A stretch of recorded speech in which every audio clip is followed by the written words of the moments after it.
So it's 25 years, is it, since? Yep, 11 o'clock, June the 8th, 1985. Has life changed much in the last 25 years? Yeah. You're twice as old 25 for years a start. for a start, yes. Yeah, hugely. Yeah, it's been fantastic. We were just talking about the fact that people often ask you if you think life was better because you had your accident, and I suppose unsurprisingly you said no, it was just different. But you definitely wouldn't have had the life course that you've had now if you hadn't had your accident and written Touching the Void. No. It's one of those hypothetical questions that is nearly impossible to answer, because I have no idea. You see, at the time, I just wanted to climb all over the world, which is what I was doing, which is what I love doing, so couldn't get much better than that, really. And when I smashed myself up, and before I'd written the book, that was pretty much over. I mean, that's what I was being told. Being told my knee was so bad that I'd never climb properly again, all that. But I had no plans for a career, so I had no idea what I was going to do. So to some extent, it changed my life enormously for the better, and I ended up being able not just to do even more climbing, but make a living and whatever. But I had no idea, if it hadn't happened, whether I might have gone on and done much better climbing. I mean, you don't really know what it's going to be. Well, what I can say is it's been a wonderful life, really. It's been fantastic, Yeah, I don't think it would necessarily have been worse, but yeah, no. A lot of things have changed, but it's difficult to say exactly how. And how did you get into writing, becoming an author, writing books and writing Touching the Void? Well, Void came about because, partly because when Simon and I got home, I came to Sheffield and I was pretty badly smashed up, and I just thought we'd had an accident in the hills, really. It sounds a bit odd, but to some extent it was no big deal because no one died. I mean, there have been a lot of trips with friends on where people haven't come back, and so to some extent we had an accident, we had a bad time, we got out of it. But when we told it to friends of ours, they were pretty amazed by the story. They were going, bloody hell, and it was having an effect on them. They were going, Jesus. And then the story did go around the climbing world, and as ever, everybody had an opinion about it. And as is odd human thing, we always have to blame someone, and they sort of pretty much blamed Simon, which was totally wrong, completely unfair. So I thought, well, I'll write this story to get it right, because I mean, it's like Chinese whisper. Somebody tells someone a story, it goes around 10, 20, 30, 40, 60 people, it comes back to you. There's nothing you recognise in this story, except for maybe breaking your leg or cutting the road. Everything else is all, because people, it's just conjecture. So part of it, I only wrote it because I thought I'd write the story down accurately, and it's dedicated to Simon, thanking him for saving my life and all that, and it corrected all this crap, basically. But inadvertently, I discovered I could write, and I discovered I quite enjoyed the process. I found it as challenging and as scary as climbing. Having said that, I didn't write again for another 4 years because I got so alarmed by the success of Touching the Void. I just thought I'd written a little climbing book that climbers would read, and it just started taking off and it won all sorts of awards that were completely out of the climbing world, and it actually frightened me.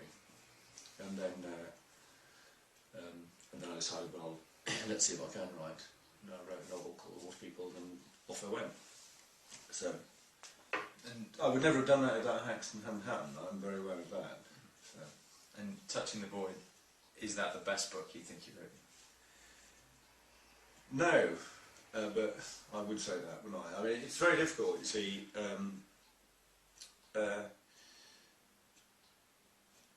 I mean, it's the most popular book I've written, and it's obviously a very powerful story, and it does affect a lot of people, strangely, in a way that it doesn't affect me, because people take the story and apply it to themselves in many ways. And I've had letters from all sorts of people who've thanked me for helping them get through, you know, some terrible personal situation they've been in, or some desperate sickness or desperate illness, and to thank you for, you know, giving me the strength to fight through this. And I always thought, what the hell are you talking about? You know, I haven't done anything at all. You've got that in you anyway. That's what you've just done. But people have sort of hijacked the story themselves, and so it's quite strange, really. In sense of, if you were going to say purely in terms of book sales and literary awards, well, yeah, I suppose it would be. But I don't think so. I think my favourite book used to be This Game of Ghosts. And actually my favourite now really is The Beckoning Silence. But it's a close thing between the two, actually. I thought This Game of Ghosts was a much more difficult book to write than Touching the Void.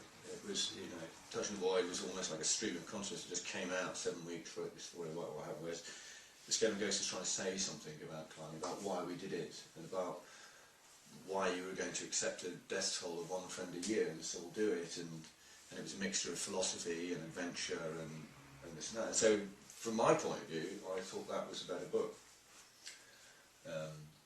But I don't think the author should be asked that question, really. I'm not supposed to read them, am I? Yeah. No, very true. And you've just come back from Nepal after 10 years away from mountaineering. You got back into it. What made you dig out all of your equipment and? It was an operation I had on my ankle, actually.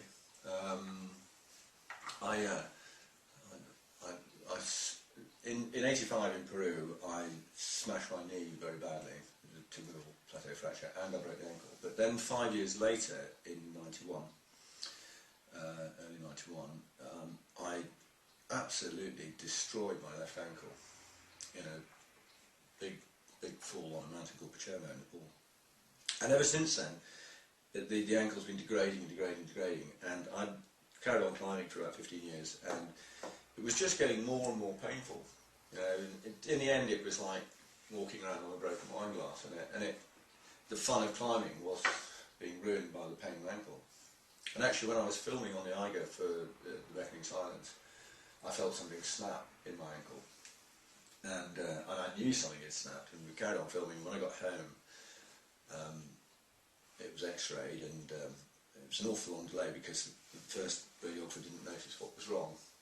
Eventually this specialist saw it, and a large thumbnail piece had snapped off, and this was a year later, it had been around, and then he saw the ankle, and he said it was in a terrible state. And he did this operation, which involved chopping away lots of bone growth and removing scar tissue, whatever. Anyway, it was like that. All 17 years of pain just went completely. And at exactly the same time as I was recovering from the operation, my friend Ray Delaney rang up and said, look, I've seen this new route on Mira, which is a trekking peak, in the 21,000 foot trekking peak. He said, should we go and do it at the last crack? And we meant to go and do it as a last climb, not you know, restarting the climbing career. And I thought, yeah, I'd really like to do it because it doesn't hurt. For the first time in years and years, I can go and do something that doesn't hurt. And but I never intended to climb after that, because I will just damage the ankle again. I mean, the doctor said, oh, she's given me 5, maybe 10 years. And so, and I have to be careful, because if the ankle collapses, then my opposite knee will get stressed and my knee will. So anyway, so that's why I ended up going there. And but as you say, it was 10 years. It was longer. It was 96 was when I'd last been in the Himalayas. I'd done ice climbing and stuff in the French Alps and a bit of rock climbing, but I'd pretty much been retired. So I was pretty worried about how fit I was, because you have a sort of residual fitness, and when you climb all the time, you retain a residual fitness. I thought I'd lost it all, so that was why I decided to go again.